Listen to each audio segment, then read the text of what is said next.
Praise the lord. ప్రియులారా, దీని వాక్యాన్ని చదువుకుందాం. 1 సమూయేలు 1వ అధ్యాయం 17వ వచనం. 1 Samuel 1:17.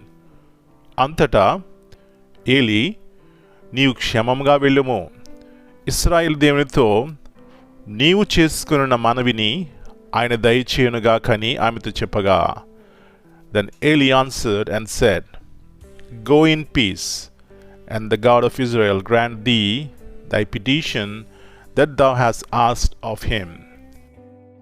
ప్రియులారా, యేసు ప్రభువారి యొక్క ఘనమైన నామములో మీ అందరికీ శుభములు తెలియజేస్తున్నాను. మరి యొక్క ఉదయకాల సమయాన్ని దేవుని మాటలు వినే కృప దేవుడు మనకిచ్చారండి. అందుకు మనము దేవుని కృతజ్ఞతాస్తుతులు చెల్లించాలి. ఎంతోమంది ఈ దినాన్ని చూడాలనుకున్నారు.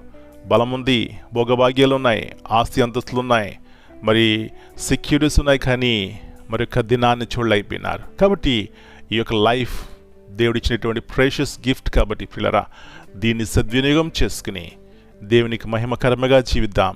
ఇక్కడ చూసినట్లయితే ప్రియులారా, నీవు క్షేమముగా వెళ్ళుము, ఇశ్రాయేలు దేవునితో నీవు చేసిన మనవిని ఆయన దయచేయను. ఇశ్రాయేలు దేవుడు కునుకడు, నిద్రపోడు. ఇక్కడ హన్నా ఎంతో వేదనతో, దుఃఖముతో పిల్లల కొరకు ప్రార్థన చేసింది. ఎందుకంటే ఆమెకు తెలుసు ఆయన శక్తిమంతుడు, బలమైన వాడు, నా ప్రార్థన వింటాడని. ప్రియ సహోదరి, ఒకవేళ ఉదయకాల సమయంలో నీ జీవితంలో కూడా కార్చే ప్రతి కన్నీరు దేవుని దగ్గర దాచబడి ఉన్నాయట. కాబట్టి తగిన సమయంలో ఆయన దయచేస్తాడు, నెమ్మదిస్తాడు, శాంతి సమాధానం ఇస్తాడు. అలాంటి కృప దేవుడు మనకి దయచేయనుగాక. ప్రార్థన చేసుకుందాం.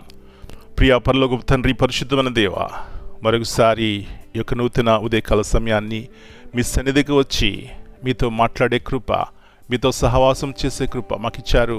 మీకు వందనాలు. దేవుని వాక్యము ద్వారా మా జీవితాలని ఎలా బలపరుస్తారు ప్రభువా.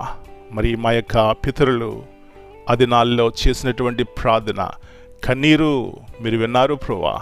హన్న హృదయం చూస్తూ వచ్చినప్పుడు పిల్లల కోసం ఎంతగా కన్నీరు కార్చింది, దుఃఖపడింది, వేదన పొందింది, శ్రమ పొందింది.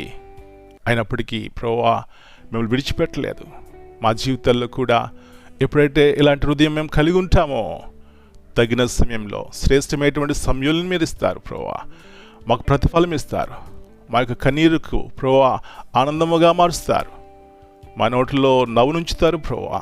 కాబట్టి ఇలాంటి పరిశుద్ధమైన దేవునికి హృదయం అంతటితో మా హృదయాన్ని కుమ్మరించుకోవడానికి సహాయం ఇచ్చేయండి. మరొకసారి మా ప్రియులను దర్శించండి ప్రభువా. వారు ఎలాంటి స్థితిలో ఉండి ప్రభువా మీ ఎదుట సాగిలిపడుతున్నారో నాకు తెలియదు, కానీ వారి మీ యొక్క కోరికను తీర్చండి. అది మీ చిత్తంలో ఉన్నట్లయితే సహాయం ఇచ్చేయండి. కుటుంబాల్లో ప్రభువా వ్యక్తిగతంగా ఈ యొక్క గొప్ప కార్యములు చేసిన ఆయన ప్రతి ఒక్కరి జీవితంలో నీవు క్షేమంగా వెళ్ళము అనే యొక్క వాగ్దానం నెరవేర్చమని మనం మీ చేతికి అప్పగించుకుంటూ యేసు ప్రభువారి యొక్క ఉన్నతమైనటువంటి శిలువ ప్రాణం బట్టి కృతజ్ఞతాస్తుతులు చెల్లిస్తూ ఈ దినమంతా మీరు కింద భద్రపరిచి ప్రతి కుటుంబంలో శాంతి సమాధానం నెమ్మది దయచేయమని యేసయ్య అతి పరిశుద్ధమైన నామమును బట్టి ప్రార్థన చేస్తున్నాను తండ్రి. Amen. God bless you all.